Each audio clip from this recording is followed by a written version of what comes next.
I'm Dr. Kat Powell from Powerful PT. Today we're going to go over stretches you can do in bed using a strap. So the first one, as many have seen and probably tried if you have a strap, is the hamstring stretch. So you'll put one loop around your foot. What I advise people is if you have, or someone with back pain,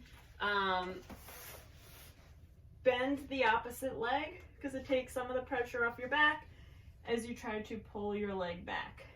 This is more of an intense stretch with the other leg straight on the table, and sometimes, as for those of us who have tight hamstrings, your leg will start to lift off the table, and sometimes that can stress the low back.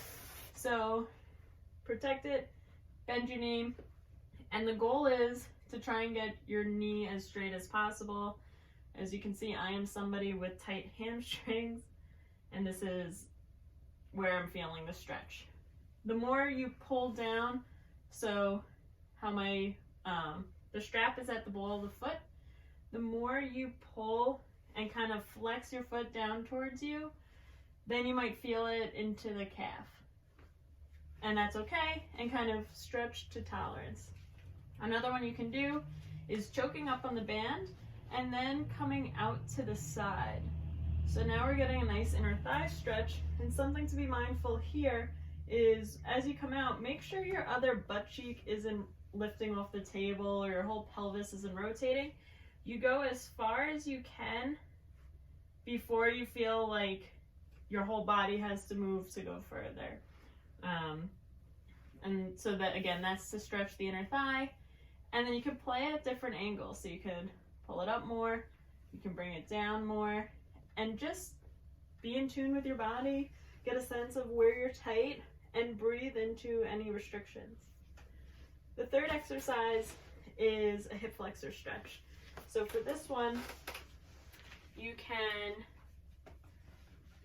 kind of go towards the end of the band. You'll bring the one leg off the table. Let me adjust the camera for you on this one,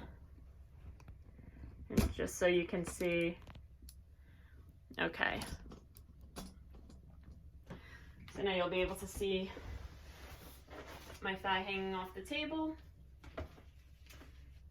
For this one, again, loop. Sometimes getting the loop on is the hardest part for people. And you're going to, once again, protect your back by bending the opposite leg. And then you're going to pull your foot as high as you can in this position. So some people will feel the stretch right away. Some will feel like they can just keep pulling their leg up. Another key point, if you're somebody who's not really feeling it, then try to do a posterior pelvic tilt. So you're tucking the butt under, kind of engaging the core, and usually you'll feel it more in the hip flexors, because with this, we don't want to just relax and arch our back. You might feel more of a quad stretch, but it's kind of defeating the purpose of stretching the hip flexors, and will put some more stress through your back than you want in this stretch. If you're somebody who's super tight and this is as far as you can pull, that's okay too.